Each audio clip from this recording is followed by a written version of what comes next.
ఈవిడ దిగింది ఏమిటి కిందకి? రానంది కదా మీ అత్త, రానంది కదా మమ్మ. మీ బావగారేమో మా చేత చెప్పులు అక్కడ ఒప్పించాడు. అదే మీరందరూ చక్కగా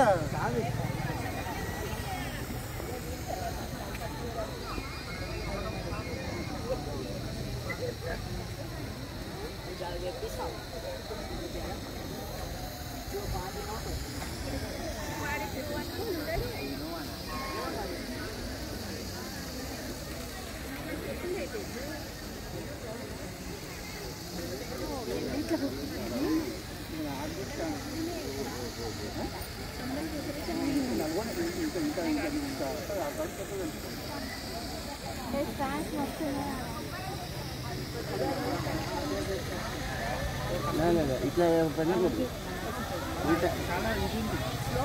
పెట్టుకుంది.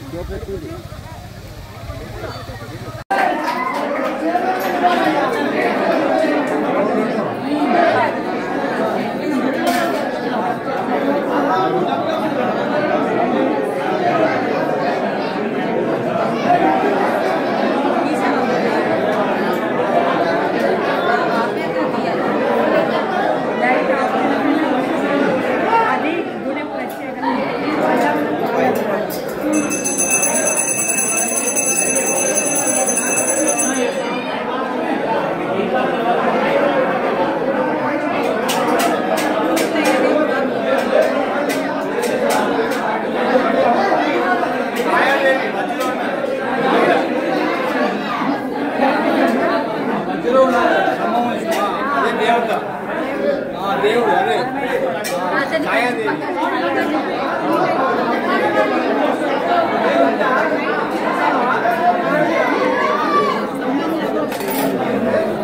రండి.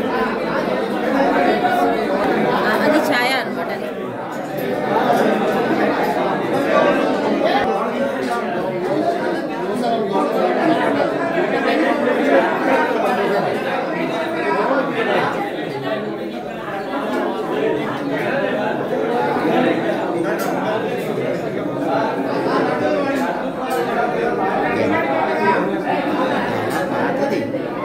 అయ్యో ఇది 10వ శతాబ్దం.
బయట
అది వేరేనా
ఒక్క నిమిషం వస్తున్నా ఒక్క క్షణం బాబు ఒక్క క్షణం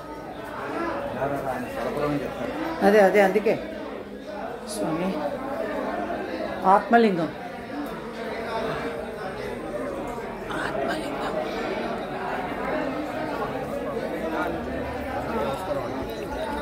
నా పేరు గంటలానంత రెడ్డి. ఇక్కడ నేను బాధ్యునిగా 22 సంవత్సరాల నుంచి పనిచేస్తున్నాను.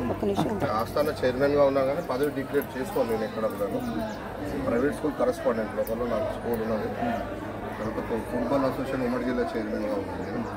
సో ఇదంతా ఒక 100 సంవత్సరాలు దీపం లేకుండా కంప్లీట్ జీర్ణావస్థ. గుడి కూడా వేరే వాళ్ళకి అన్యాక్రాంతమైంది. అక్కడి నుంచి మేము ఒక రుద్రసేన అని చెప్పేసి ఒక ఫ్రెండ్స్ అందరం కలిసి ఒక ట్రస్ట్ ఏర్పడి దీని అభివృద్ధిలో ఆ ప్లాంటేషన్స్ అన్ని ఇది లాన్ కానీ డెవలప్మెంట్ అంతా చేసుకుంటూ వస్తున్నాము. ఒకటి ఏంటంటే ఇప్పుడు అక్కడ అంతా కొంచెం గందరగోళంగా ఈ వేలంపాట ఏదో వాళ్ళ డిపార్ట్మెంట్ పెట్టారు. ఇది మొదటిసారి అనమాట. ఎన్ని సంవత్సరాల నుంచి ఏం లేకుండా ఈసారి పెట్టారు. అదేదో ఊళ్ళో వాళ్ళకి వచ్చారు గందరగోళంగా ఉన్నాయి కాబట్టి మీకు తక్కువ కనిపించుంటుంది. మబ్బులు లేనప్పుడు మీకు ఇంత స్పష్టంగా ఉంటుందండి, ఇంత క్లియర్గా ఉంటుందండి. మీరు ఎవరిదన్నా ఒక నెంబర్ పోయేటప్పుడు ఇవ్వండి, నేను అన్ని ఫొటోస్ మీకు ఒరిజినల్గా కాస్త దగ్గరికి కొంచెం దగ్గరికి మీరు ఎవరిదన్నా ఒక నెంబర్ నాకు ఇవ్వండి. మీకు ఇక్కడ ఫొటోస్ కానీ హిస్టరీ అదేంలో మొదలుకొని సూర్యాస్తమయం వరకు కూడా ఈ యొక్క నీడ అనేది శివుడి వెనకాల ఫామ్ అవుతుంది. అయితే తెలియక కొందరు ఏంటంటే ఏదో 4 పిల్లర్లు క్రోడీకరించుకొని పడుతుందని ఒక ఆయన డిక్లేర్ చేసుకుంటారు. సో ఇక్కడ నీడ స్తంభం నీడ కాదు అనేది మా వాదన, మా రుద్రసేన వాదన. ఎందుకంటే ఇక్కడ 2 ఎలిమెంట్స్ ఇచ్చాడు, 2 ప్రొజెక్షన్స్ ఇచ్చాడు. వేరే గర్భగుడుల్లో సింగిల్ ప్రొజెక్షన్ ఉంది, నీకు డబల్ ప్రొజెక్షన్ ఇచ్చేయి దాన్ని పిల్లర్ షేప్ కట్ చేసిండు. అంటే ఒక ఇల్యూజన్లోకి నెట్టిండు. ఇదేదో స్తంభం నీడ అనుకోవాలి అని ఒక మిరాకల్ అట్లా చేసిండు అనమాట. సో ఇక్కడ స్థల పురాణం ప్రకారము ఎదురుగా సూర్య దేవాలయం, ఇక్కడ దక్షిణాన మనకు విష్ణుమూర్తి, ఆయన దక్షిణ ముఖస్థుడై మనం ఉత్తర ముఖస్థుడై దర్శించుకుంటాం. ఆయన మోక్షప్రదాయకుడు. మనకు అక్కడ లోపల ఉన్న విగ్రహం ప్రస్తుతం విగ్రహం లేవు. విగ్రహాలన్నీ కూడా మహమ్మద్ బిన్ తుగ్లక్ పీరియడ్లో డిమాలిషన్స్ అయింది.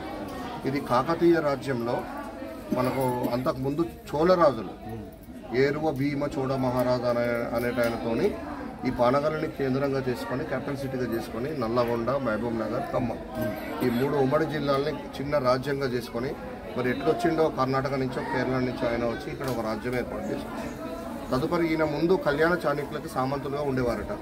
తర్వాత ఈ యొక్క గణపతిదేవ చక్రవర్తి దండెత్తి పైబడి వచ్చిన తర్వాత ఆయనతో తట్టుకోలేక యుద్ధంలో ఈ కూతురునో చెల్లెనో ఇచ్చి ఒడంబడిక చేసుకొని కళ్యాణ చాణక్యుల నుంచి విడిపోయి కాకతీయులకి సామంతరాజుగా చేరడం అనేది జరిగింది. 250 సంవత్సరాల సుభిక్షమైన రాజ్యం ఇది. అందుకే అక్కడ దాడులు జరిగిన తర్వాత కాకతీయ రాజ్యం కొల్లగొట్టిన తర్వాత ఇది అత్తగారి సామ్రాజ్యం కాబట్టి ఆ పరసవేది అనే శివలింగం కోసం వెతుకుతూ ఆ ముష్కర మూకలు ఈ రాజ్యానికి కూడా వచ్చి ఇక్కడ ఉన్నటువంటి విగ్రహాలన్నింటినీ కూడా ధ్వంసం చేయడం జరిగింది అనేది మనకు డాక్టర్ ఈమని శివనాగరెడ్డి గారు ఉమ్మడి రాష్ట్రం మనము జిల్లాలో ఆయన మహానుభావులు పెద్ద స్థపతి వారి ద్వారా సూర్యకుమార్ గారు అగ్రికల్చర్లో హిస్టరీ లెక్చరర్ ఉంటారు. వారి ద్వారా మాకు కొన్ని శాసనాల ద్వారా వారిని కూడా ఈ వివరాలను కూడా వారు చెప్పినారు. ఇంతవరకు దీని మీద పూర్తిగా పుస్తకాలు కానీ పెద్దగా లిటరేచర్ ఏం కూడా అందుబాటులో లేదు. ఎందుకంటే ఇది 100 సంవత్సరాలు పూర్తిగా శిథిలమైపోయింది, గబ్బిలాలమయమై అసలు కంప చెట్లు, దారి లేదు, కోనేరు లేదు, ఆ పార్కింగ్ ప్లేస్ లేదు, అట్లాంటి పరిస్థితి ఉంది. కాబట్టి దీని గురించి ఎవరు కూడా పట్టించుకోలేదు. దురదృష్టం ఏంటంటే డిగ్రీ ఫస్ట్ ఇయర్లో లెసన్ పెట్టారు ఇంగ్లీష్లో, డిగ్రీ ఫస్ట్ ఇయర్లో కాకతీయ చక్రవర్తి 12వ శతాబ్దంలో కట్టించారని చెప్పి రికార్డు చేశారు.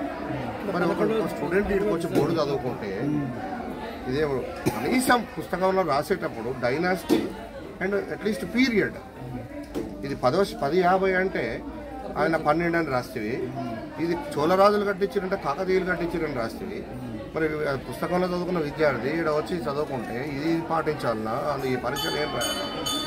ఇట్లాంటి సమాజంలో బతుకుతున్నామని చాలా బాధ. ఈ ఒరిజినల్ చరిత్ర ఇది సార్. ఇక్కడ ఏంటంటే అమ్మవారు అనమాట, శివుడు వరం ఇచ్చినటువంటి ప్రసాదం. ఆమె పేరు ఉషాదేవి, మీ అందరికి తెలిసే ఉంటే శివపురాణం ప్రకారము సూర్యుని ధర్మపత్ని ఉషాదేవి కఠోర శివదీక్ష చేస్తుంది. ఆమె శివదీక్షకు పోతుంటే సూర్యనారాయణమూర్తి అనుమతి ఇయ్యాడు. ఫస్ట్ అనుమతి ఇవ్వకపోతే ఆమె ఏం చేస్తాడు, గురువు దగ్గర ఒక విద్యాభ్యాసం ఇస్తుంది. ఎట్లన్నా పోవాలనే సంకల్పం ఆమెకు ఉంటుంది, దీక్షకు పోవాలనే సంకల్పం ఉంటుంది. ఈయనేమో పోనీయడు. పోనీయకపోతే ఆమె ఒక గురువు దగ్గర ఇంకొక రూపాన్ని సృష్టించుకునే ఒక విద్యను అభ్యసించి ఆమె మరొక రూపాన్ని ఇక్కడ వదిలేసి సపరిచర్యలు చేయడానికి వదిలేసి ఆమె శివుని తపస్సుకి వెళ్ళిపోతుంది. తపస్సుకు వెళ్ళిపోయి ఆ తపస్సు కఠోర శివదీక్ష చేస్తే ఆమె అన్ని పరీక్షలు పెట్టి శివుడు ప్రసన్నమైన తర్వాత అమ్మ ఏంది నీకు ఏం కోరిక అని చెప్పేసి నీకు ఏం కావాలని చెప్పేసి అడిగితే దేవదేవ నాకు ఏమీ వద్దు, ఎప్పుడు నీడ రూపంలో నీ వెనుక నేను నిలబడి అనే వరప్రసాదం మనం నిన్న రాసుకున్న కవిత్వం కాదు, నిన్న మనం చెప్పింది కాదు, అది మనకు ఆల్రెడీ పురాణాల్లో ఉన్నటువంటి గాథనే. అట్లాంటి ఆ విషయం ఇక్కడ సిద్ధించింది. ఆమె రూపంలో దర్శించుకునేది ప్రపంచంలో కేవలం మనం ఛాయాసురేశ్వర దేవస్థానంలో మాత్రమే. అయితే ఈ సూర్యదేవునికి శనీశ్వరునికి కొంచెం కోల్డ్ వార్ ఉంటుంది, మనందరికీ తెలిసింది. కాస్త తల్లి కొడుకుల కోల్డ్ వార్ ఉంటుంది. ఆయనకు తల్లి అంటే పంచప్రాణాలు కాబట్టి తల్లి ఎక్కడ ఉంది అంటే ఛాయాసురేశ్వర ఉంది. తల్లి ఎక్కడ ఉంటుందో కొడుకు అక్కడనే ఉంటాడు అనేది స్థల పురాణం సార్. అందుకే ఇక్కడ ఈ అమ్మని దర్శించుకున్నట్లయితే శని శత్రుపీడలు నరదిష్టి గ్రహదోషాలు ఏమన్నా ఉన్నా కూడా తొలగిపోతాయి అనేది స్థల పురాణం. ఇది విషయం. ఎదురుగా సూర్యదేవుడు ఉన్నాడు, అక్కడ విష్ణుమూర్తి. ఇక్కడేమో మనకు ఆత్మలింగము, ఎదురుగా అభయాంజనేయుడు. అభయాంజనేయుడేమో విష్ణుమూర్తి క్షేత్రపాలకుడు ఉన్నాడు అభయముద్రలో, ఆయన పడవట ముఖ్యమూర్తి ఉన్నాడు. ఇది కాళికా అమ్మవారి గుడి సార్. ఇది నటరాజ స్వామి గుడి. ఎందుకంటే డైనాసిటీ వాళ్ళది కదా, ఇక్కడ వాళ్ళు కాదు కాబట్టి ఇవన్నీ. మురుగన్ కూడా ఉన్నాడు, కుమారస్వామి అటువైపున ఆయన కూడా ఉన్నాడు, ఇటువైపున వినాయకుడు, వెనక వైపున రాజరాజేశ్వరి లక్ష్మీదేవి వెనక వైపున ఉన్నాయి. ఈశాన్యంలో కాలభైరవుడు ఉన్నాడు. కాలభైరవుని బ్రహ్మకపాలంతో ఉన్న విగ్రహం కూడా నాకు కోనేట్లో దొరికితే అక్కడ వెనక సైడ్ భద్రపరిచిన. ఈ పాదాలు కాళికా అమ్మవారి పాదాలు. ఇది కూడా ఇవి కూడా పార్ట్స్గా మాకు కోనేట్లో దొరికినాయి. పై పార్ట్ ఏమో అక్కడ మ్యూజియం వాళ్ళకి ఇచ్చామని వాళ్ళు ఎక్కడో మిస్ చేసేది. ఇప్పుడు బాధ అనిపిస్తుంది, ఇక్కడ భద్రపరిచిన అయిపోయేది. మంచి మహిషము అమ్మవారి త్రిశూలం పట్టుకొని ఉన్నారు. నేను సరే అయ్యో వీళ్ళకి ఏమన్నా అక్కడ విగ్రహాల్లో అక్కడ మ్యూజియంలో భద్రపరుస్తారు, నా కారుని తీసుకుపోయి ఇస్తే అది ఇప్పుడు కనపడతలేదు. అమ్మవారి పాదాలు మాత్రం ఇక్కడ ఉన్నాయి. ఇది సార్ ఇది ఆర్కియాలజికల్ స్టేట్ మాన్యుమెంట్ సార్. ఇది ఆర్కియాలజికల్ స్టేట్ వాల్మీకం న్యాచురల్గా సాధిస్తుందిగా అప్పటి నుంచే ఉంది సార్. 2 నాగదేవతలు ఉంటాయి. సమయ సందర్భాలు వచ్చినప్పుడు బయటికి వస్తాయి. కార్తీక మాస మన శివరాత్రికి 15 రోజుల ముందు కోనేట్లోకి శ్వేతనాగ వచ్చిపోయింది సార్. అది కూడాను ఓంకారంలో మీకు ఫోటో చూపిస్తాను. తెల్లవారుజామున 6:30-7 గంటలకు నైట్ వాచ్మెన్ ఉన్నాడు, మా గుడి ఆయన ఇద్దరు దర్శనమైన ఫోటోలు కూడా తీసిండ్రు. అక్కడ అంతా లీనమైంది. మళ్ళీ నా షర్ట్ కలర్ ఉంది, చూపిస్తా ఆ ఫోటో. శ్వేతనాగు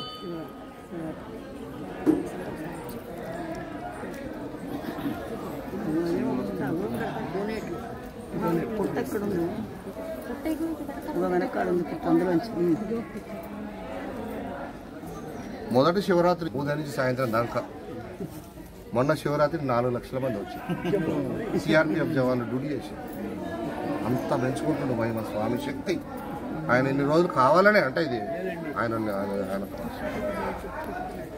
నేను పంపిస్తాను మీకు అన్ని ఒరిజినల్ ఫొటోస్ పెడతాను. ఇది 4 ఫీట్ల అడుగులో కింద, నేను బయట కాదు, 4 ఫీట్ల అడుగులో ఇంత దగ్గరగా పెట్టండి. చూస్తే మనం అసలు వాళ్ళు చెప్తున్నట్టు తెలుస్తుందంట సార్. మెరుపులు అంత నయనానందంగా ఉందంట. చూస్తే మనం అసలు ఎట్లా ఆకారం, అంత చక్కటి ఆకారం. ఆ నందిని కూడా ఒకసారి స్పృశించండి, మీరు సజీవమైన గోవుని తాకున్న అనుభూతి వస్తుంది మీకు.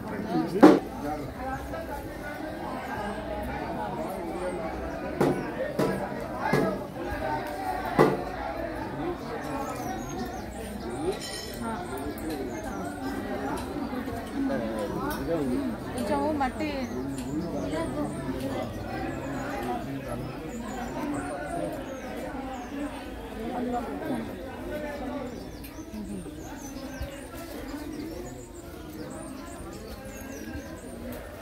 ఎప్పుడైనా మీరు మిగతా టైంలో ఫ్రీ ఉన్నప్పుడు ఎప్పుడైనా వచ్చి మీకు వస్తాను.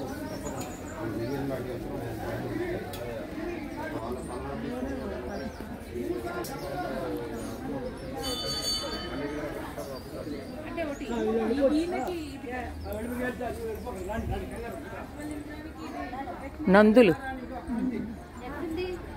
పుట్ట చూసేస్తామండి. లేదు నేను దగ్గరికి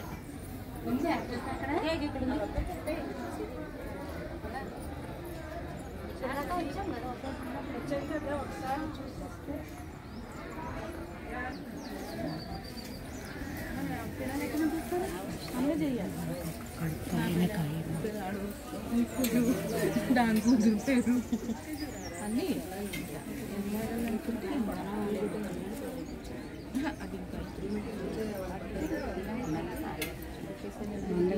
పాము పుట్ట దగ్గర వెలిగిస్తున్నారు. స్వయంభూ పాము పుట్ట అదే.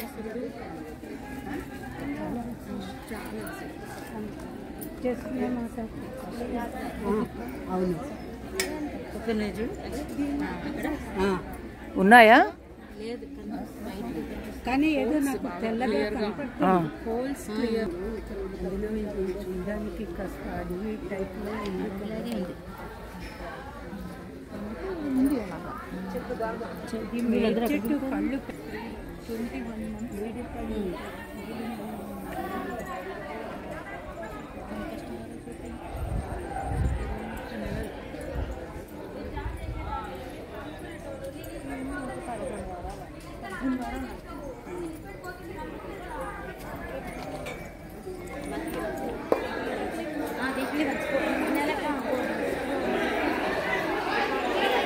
బాబోయ్.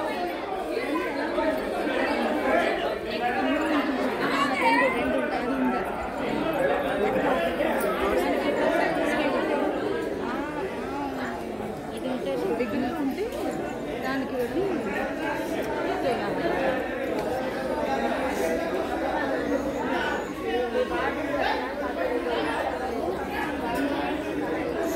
దర్శనం చేసుకున్నాం.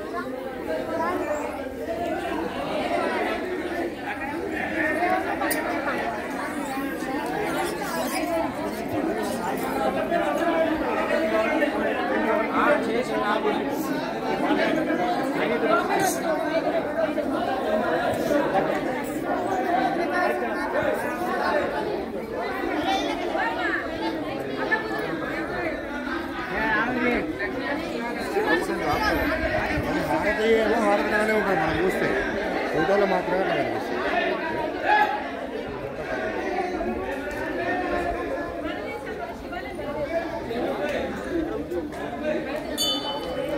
వయసు అక్కడ కూర్చోండి అందరు.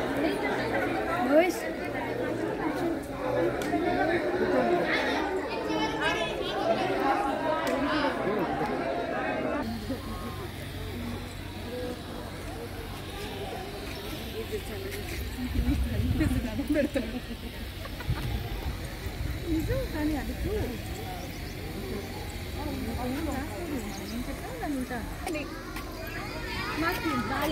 వాళ్ళిద్దరే ఫోటో ఒక్క నిమిషం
హలో